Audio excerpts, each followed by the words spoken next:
the new topic of chapter what is democracy, that is features of democracy. We have started with a simple definition that democracy एक ऐसी form of government होती है जिसमें जो rulers होते हैं वो लोगों द्वारा चुने गए प्रतिनिधि होते हैं। दैट इज डेमोक्रेसी एक ऐसी फॉर्म ऑफ गवर्नमेंट होती है जिसके रूलर्स लोगों द्वारा चुने जाते हैं, उसको हम डेमोक्रेसी बोलते हैं। इससे बहुत सारे क्वेश्चंस रेज होते हैं कि इसमें रूलर्स की डेफिनेशन क्या है, कौन से ऐसे ऑफिशियल्स होते हैं जो इलेक्टेड होते हैं फॉर किसी गवर्नमेंट के लिए, और क्या उसको हम डेमोक्रेसी बोलेंगे,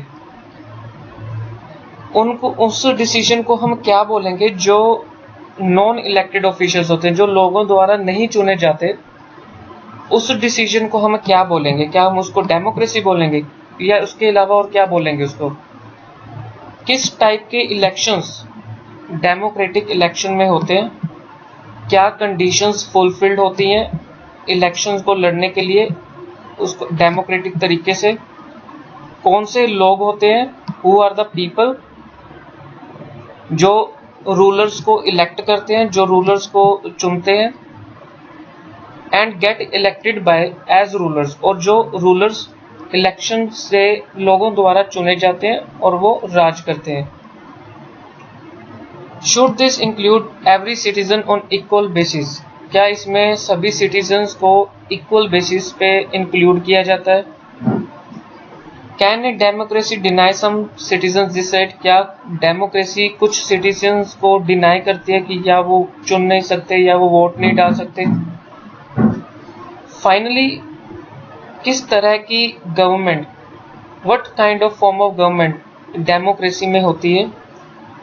can elected rulers do whatever they want in a democracy, और must democratic government function with some limits, क्या जो लोगों द्वारा जो गवर्नमेंट चुनी जाती है, डेमोक्रेटिक गवर्नमेंट जिसको हम बोलते हैं, क्या उसके जो पावर्स होती हैं वो लिमिट्स में होती हैं। क्या ये ज़रूरी होता है डेमोक्रेसी के लिए कि to respect some rights of a citizen, की कुछ सिटीजन्स के राइट्स की हमें रिस्पेक्ट करनी चाहिए। इन सभी क्वेश्चंस को हम एक एग्जांपल्स के जरिए डिस्कस करेंगे। Major decisions by elected leaders, कौन कौन से मेजर डिसीजंस रूलर्स द्वारा लिए गए। जैसे इन्होंने एग्जांपल दिया पाकिस्तान के जनरल परवेज मुशर्रफ की, जो कि एक मिलिट्री को लेड करते थे इन अक्टूबर 1999 में। उन्होंने एक लोगों द्वारा चुनी गई गवर्नमेंट, डेमोक्रेटिकली इलेक्टेड गवर्नमेंट को बाहर निकाल दिया और खुद को डिक्लेयर कर दिया chief executive of the country. Pakistan के जनरल परवेज मुशर्रफ, जो कि एक मिलिट्री को लेड करते थे अक्टूबर 1999 में, और उन्होंने लोगों द्वारा चुनी गई एक गवर्नमेंट को बाहर निकाल किया और खुद को डिक्लेयर कर दिया chief executive of the country. धीरे उसके आगे उन्होंने अपनी डेजिग्नेशन जो थी उसको चेंज किया, चीफ एग्जीक्यूटिव से उन्होंने अपने आप को प्रेसिडेंट डिक्लेयर कर दिया। 2002 में एक रेफरेंडम कंट्री में उन्होंने दिया, जिसमें उन्होंने अपना 5 साल का एक्सटेंशन आगे बढ़ा दिया। Pakistani media, human rights organization and democratic activities ये कह रही थी कि ये जो रेफरेंडम पाकिस्तान के जनरल परवेज मुशर्रफ ने शो किया है कि उन्होंने अपना कार्यकाल जो है 5 साल के लिए जो आगे बढ़ाया है, वो किसके ऊपर बेस्ड था। It based on malpractices and fraud, उन्होंने माना कि ये जो परवेज मुशर्रफ ने किया है इसमें कुछ हेरा फेरी की गई है और ये एक फ्रॉड है। इन अगस्त 2002 में उन्होंने एक इशू किया लीगल फ्रेमवर्क ऑर्डर, उसमें अमेंडेड था कि कॉन्स्टिट्यूशन ऑफ पाकिस्तान, उन्होंने एक लीगल रेफरेंडम ऑर्डर जो है चेंज किया, जो ऑर्डर किया, दैट इज वो कॉन्स्टिट्यूशन पाकिस्तान के कॉन्स्टिट्यूशन में आता है। उस ऑर्डर में क्या था प्रेसिडेंट ने उस ऑर्डर में क्या था कि जो प्रेसिडेंट थे पाकिस्तान के जनरल परवेज मुशर्रफ, उन्होंने नेशनल और प्रोविंशियल असेंबलीज जो थी वो डिसमिस कर दी, और जो सिविलियन कैबिनेट का जो वर्क था, जो काम था, उसको सुपरवाइज कौन कर रहा था? नेशनल सिक्योरिटी काउंसिल सुपरवाइज कर रही थी, मतलब उसको देखने लग गई थी, जो कि मिलिट्री ऑफिसर्स के अंडर आती थी। इस लॉ को पास करने के बाद इलेक्शंस हुए पाकिस्तान में, नेशनल और प्रोविंशियल असेंबलीज में, और पाकिस्तान में जो इलेक्शंस हुए थे और जो इलेक्शन रिप्रेजेंटेटिव्स थे उनके पास कुछ पावर्स थी, बट जो फाइनल पावर थी वो मिलिट्री ऑफिसर्स के पास थी, जैसे कि जनरल मुशर्रफ के खुद के पास थी वो पावर्स। मतलब जब उन्होंने ये ऑर्डर पास किया, उन्होंने नेशनल असेंबली और प्रोविंशियल असेंबलीज को ख़त्म कर दिया और उन्होंने अनाउंस किए इलेक्शंस, और जो इलेक्शन रिप्रेजेंटेटिव्स थे उनके पास पावर्स थी, और जो फाइनल पावर थी वो मिलिट्री के पास थी। मिलिट्री को कौन लेड कर रहा था? जनरल परवेज मुशर्रफ लेड कर रहे थे। इट मीन्स सारी पावर्स जो थी उनके पास थी। Clearly there are many reasons why Pakistan under general Musharraf should not be called a democracy. इसलिए जो जनरल परवेज मुशर्रफ ने मल प्रैक्टिसेस और फ्रॉड करके जो उन्होंने पावर हासिल की, इस चीज को हम डेमोक्रेसी कभी भी नहीं कह सकते। But let us focus on one of these. एक चीज पे हम फोकस करेंगे। Can we say that the rulers of elected by the people in Pakistan, rulers are elected by the people in Pakistan? क्या हम ये कह सकते हैं कि जो लोगों द्वारा चुने गए रूलर्स हैं, क्या हम उनको रूलर बोल सकते हैं? लोगों द्वारा चुने गए जो रूलर्स हैं, हम उनको रूलर्स तो बोल ही नहीं सकते, क्योंकि सारी पावर तो मिलिट्री के आसपास थी। तो उन्होंने कहा नहीं बोल सकते। जो लोग हैं वो नेशनल और प्रोविंशियल असेंबलीज के इलेक्टेड रिप्रेजेंटेटिव्स को तो चुन सकते हैं, बट जो इलेक्टेड रिप्रेजेंटेटिव है was not really the rulers, पर वो रूलर्स नहीं है, क्योंकि रूल कौन कर रहा था? मिलिट्री रूल कर रही थी। They can not take the final decision, वो फाइनल डिसीजन कभी भी नहीं ले सकते थे। जो पावर थी फाइनल डिसीजन लेने की वो आर्मी के पास थी, और आर्मी को कौन लीड कर रहा था? जनरल परवेज मुशर्रफ, और वो लोगों द्वारा नहीं चुने गए थे। इसलिए इस चीज को हम डिक्टेटरशिप बोलते हैं और मोनार्चीज बोलते हैं। They formally have an elected parliament and government, उन्होंने parliament, they formally have an, उनके पास एक पार्लियामेंट थी और गवर्नमेंट थी, बट जो रियल पावर थी वो उनके पास नहीं थी, वो मिलिट्री के पास थी। कुछ कंट्रीज ऐसी हैं जो रियल पावर, जो एक्सटर्नल पावर है, वो इलेक्टेड रिप्रेजेंटेटिव के पास नहीं होती, क्योंकि this cannot be called people's rule, उसको हम पीपल रूल्स नहीं बोल सकते, क्योंकि बहुत सारे देश ऐसे हैं जो पावर होती है वो मिलिट्री के पास होती है, या हम ये कहते हैं कि जो इलेक्टेड रिप्रेजेंटेटिव होते हैं, जैसे चाइना हो गया, पाकिस्तान हो गया, वहाँ पे सरकारें अलग अलग नहीं है, एक ही सरकार वहाँ पे चलती है और एक ही उनका लगातार रिप्रेजेंटेटिव चलता रहता है। और कई देश ऐसे हैं जहाँ पे मिलिट्री रूल करती है। This gives us the first feature in democracy, the final decision power must rest with those elected by the people. लेकिन जो पहला फीचर होता है डेमोक्रेसी का, वो यही कहता है कि जो पावर होती है वो उन रूलर्स के पास होनी चाहिए जो लोगों द्वारा चुने जाते हैं। जैसे चाइना की अब बात करते हैं, free and fair electoral competition. China में क्या होता है, इलेक्शंस रेगुलरली हेल्ड होते हैं हर 5 साल बाद, ताकि कंट्री की पार्लियामेंट में जो इलेक्टेड रिप्रेजेंटेटिव है उसको इलेक्ट किया जा सके। उनकी कंट्री की जो पार्लियामेंट है उसको हम बोलते हैं कांग्यो रेनमिन डायबियो, जैसे कि इसको बोलते हैं नेशनल पीपल्स कांग्रेस बोलते हैं। जो नेशनल पीपल कांग्रेस होती है उनके पास पावर होती है कि वो कंट्री के प्रेसिडेंट को चुन सके। इट हैज नियरली, उस असेंबली में, उस नेशनल पीपल्स कांग्रेस में 3000 मेंबर्स होते हैं ऑल ओवर चाइना। कुछ मेंबर्स होते हैं they are elected by. Before contesting elections, a candidate needs the approval of Chinese Communist Party. कहते हैं इलेक्शन लड़ने से पहले जो भी प्रेसिडेंट होगा, जो उसके अगेंस्ट लड़ेगा, उसके लिए उसको चाइनीज कम्युनिस्ट पार्टी की परमिशन लेनी पड़ती है, ओनली अप्रूवल लेनी पड़ती है। Only those who are members, जो मेंबर्स चाइनीज कम्युनिस्ट पार्टी के होंगे और 8 smaller parties allied to it, और जो उसके साथ पार्टीज अलाइड होगी या समझौता किया होगा, उन्हीं को इलेक्शन लड़ने का हक होगा। 2002 और 2003 की बात हो रही है। The government is always found by the communist party. जो भी गवर्नमेंट चाइना में बनेगी वो कम्युनिस्ट पार्टी द्वारा ही बनेगी। सिंस इंडिपेंडेंस 1930 में जब इंडिपेंडेंस हुआ, Mexico holds election after every 6 years। तो मैक्सिको ने हर 6 साल बाद प्रेसिडेंट के इलेक्शन रखे। The country has never been under, उधर मैक्सिको में कभी भी ना तो मिलिट्री रूल रहा, ना ही कभी डिक्टेटर्स रूल रहा। बट अंटिल 2000 तक every election was won by a party called PRI।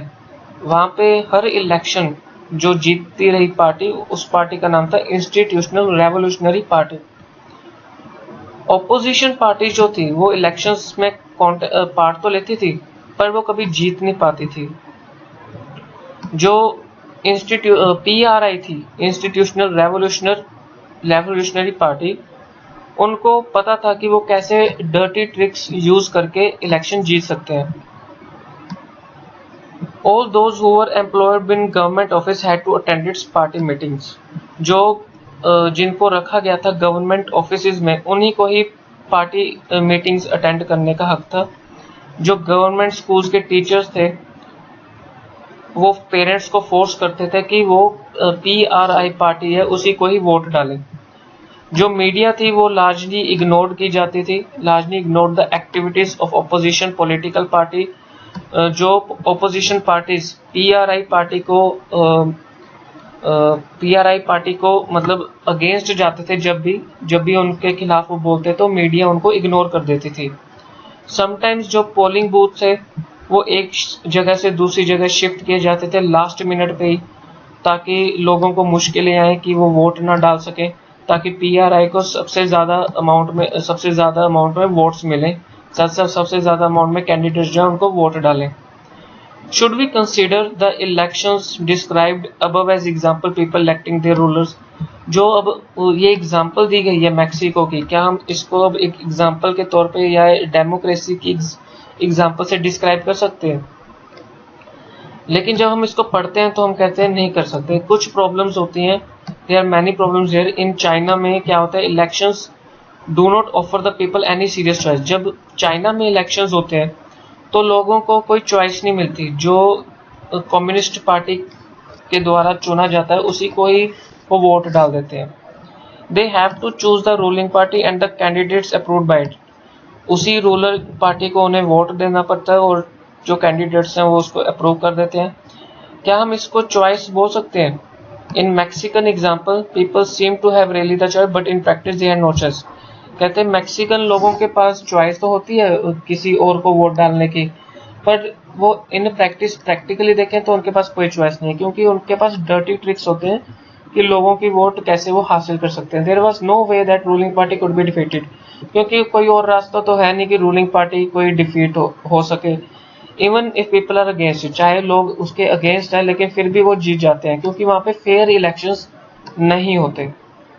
We can thus add a second feature। अब हम यहाँ पे सेकंड फीचर डालेंगे डेमोक्रेसी को अंडरस्टैंड करने के लिए, कि जो इलेक्शंस होल्ड किए जाते हैं किसी भी तरह के, वो सफिशिएंट नहीं है।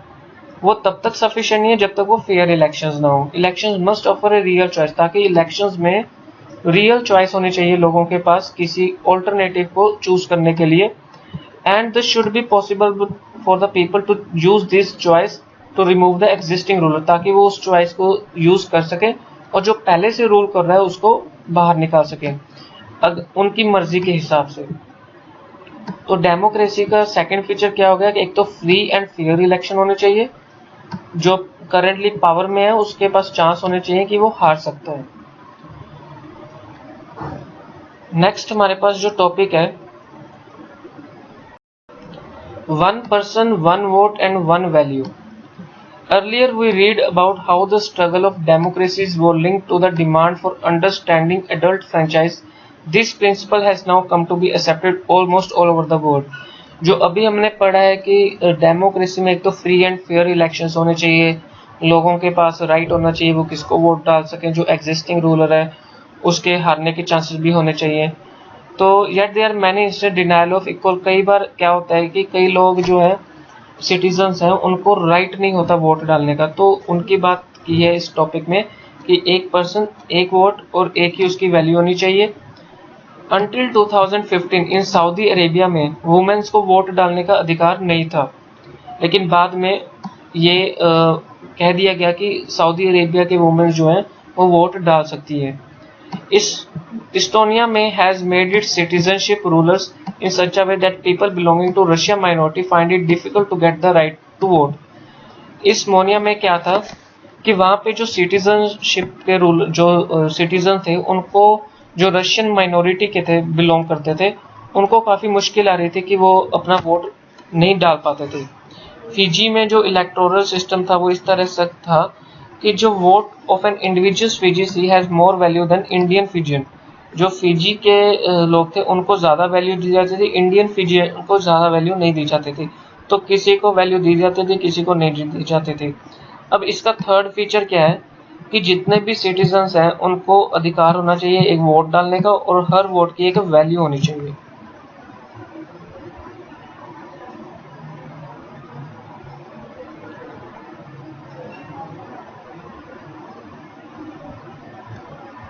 नेक्स्ट हमारे पास जो टॉपिक है that is rule of law and respect for rights. Zimbabwe attend independence from white minority rule in 1980। Zimbabwe में दो तरह के लोग होते हैं, वाइट एंड ब्लैक। तो जिम्बाब्वे में इंडिपेंडेंस हासिल हुई कि जो वाइट माइनॉरिटी के लोग थे वो रूल कर रहे थे 1980 में, उनको अलग किया गया। Since then the country has been ruled by, ये तब तक था जब तक कंट्री रूल कर रही थी by ZANU-PF, the party that led the freedom struggle. उनके जो लीडर थे रॉबर्ट मुगाबे, जो कंट्री को रूल करते रहे सिंस इंडिपेंडेंस तक। जो इलेक्शंस थे वो लगातार होते रहते थे और वो लगातार जीतते भी रहते थे। जो प्रेसिडेंट थे मुगाबे वो बहुत ज़्यादा पॉपुलर थे, बट वो बहुत ज़्यादा हेरा फेरी करते थे इलेक्शंस में। ओवर द ईयर जो उनकी गवर्नमेंट थी उन्होंने एक कॉन्स्टिट्यूशन चेंज किया सेवरल टाइम, ताकि उनकी पावर जो है वो इंक्रीज हो सके एज ऑफ द प्रेसिडेंट की, और मेक हिम लेस अकाउंटेबल, और लोगों में वो कम उनकी जो भी वो काम करेंगे लोगों को उसके बारे में ज़्यादा पता ना हो। ऑपोजिशन पार्टी को वो हैरास करते थे और कई बार उनकी मीटिंग डिसरप्ट की गई। पब्लिक प्रोटेस्ट और जो डिमॉन्स्ट्रेशंस थे अगेंस्ट द गवर्नमेंट उनको इलीगल कह दिया गया। There was a law that limited the right to criticise the president. एक ऐसा लॉ बनाया गया जिसमें उनके पास राइट कम कर दिए गए उनके, ताकि वो प्रेसिडेंट को क्रिटिसाइज ना कर सके।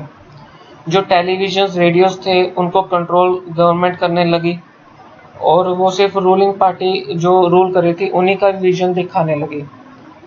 कुछ ऐसे इंडिपेंडेंट न्यूज़पेपर थे, but the government harassed those journalist, पर गवर्नमेंट उन जर्नलिस्ट को भी परेशान करती थी। गवर्नमेंट जो वहाँ पे रूल कर रही थी वो कुछ कोर्ट के जजमेंट्स को भी इग्नोर करती थी जो उनके अगेंस्ट जाते थे, और वो जजेस पे प्रेशराइज करते थे। He was forced out of office in 2017 में फोर्स किया गया कि वो अपना ऑफिस जो है छोड़ दे। प्रेसिडेंट को कहा गया कि you should get out. Example of Zimbabwe अब ये शो करती है कि जो पॉपुलर अप्रूवल था रूलर्स का वो नेसेसिटी डेमोक्रेसी, बट वो सफिशिएंट नहीं थी। जो पॉपुलर गवर्नमेंट थी वो अनडेमोक्रेटिक थी, पॉपुलर जो लीडर्स थे वो ऑटोक्रेटिक थे और वो दबाव डालते थे हर ऑपोजिशन पार्टीज पे। कोई ऐसा पॉलिटिकल एक्टिविटी में नॉर्मल एक्टिविटी नहीं होती थी, including political opposition period before elections. State should respect some basic, इसलिए ज़रूरी था कि जो स्टेट है वो सिटीज़न के राइट्स की रिस्पेक्ट करे। They should be free to think, उनको आज़ादी मिलनी चाहिए ताकि वो खुलकर वो सोच सकें, उनके ओपिनियंस हो, वो अपने पब्लिक के सामने अपने ओपिनियंस एक्सप्रेस कर सकें, प्रोटेस्ट कर सकें, पॉलिटिकल एक्शंस जो भी हो रहे हैं उसके खिलाफ वो आवाज़ उठा सकें। Everyone should be equal in the eyes of law, सब लॉ के अधीन सब इक्वल होने चाहिए। ये जो राइट्स हैं ये लोगों के उनके प्रोटेक्ट करने चाहिए by the government. We shall read more this in chapter 5। Similarly कुछ ऐसे कंडीशंस हैं जो अप्लाई करते हैं government to run after the elections. एक democratic government can not do whatever it likes, वो ऐसा कुछ नहीं कर सकती जो उनको पसंद है। इलेक्शन को जीतने के लिए उनको कुछ रूल्स की रिस्पेक्ट करनी चाहिए, उनको कुछ रिस्पेक्ट देनी चाहिए, ऐसी गारंटी माइनॉरिटीज़ की भी रिस्पेक्ट करनी चाहिए। जो भी वो मेजर डिसीजन ले उसको सबसे पहले कंसल्ट करना चाहिए, डिस्कशन करनी चाहिए। जो भी ऑफिस बैरियर है उनको कुछ सर्टेन राइट्स और उनकी रिस्पॉन्सिबिलिटीज देनी चाहिए according to the law. Each of this is accountable, सबकी जो जिनको भी आप रिस्पॉन्सिबिलिटी दे रहे हैं उनको ऊपर एक नज़र रखनी चाहिए कि वो सही काम कर रही है नहीं कर रहे। That will be independent officials होना चाहिए। तो ये हमारे पास आता है फोर्थ फीचर कि जो भी डेमोक्रेटिक गवर्नमेंट है उनकी पावर्स लिमिट में होनी चाहिए, उनके कुछ लॉज होने चाहिए और सिटीजन राइट्स होने चाहिए। तो ये हमारे पास फीचर्स थे। अब ये जो फीचर्स हैं यहाँ पे लिखे हुए हैं यहाँ पे कि रूलर्स जो है वो लोगों द्वारा चुने जाते हैं, उनके major decisions, fair and free elections होने चाहिए, सबको इक्वल अधिकार होना चाहिए वोट डालने का, और जो पावर्स होनी चाहिए वो लिमिट में होनी चाहिए।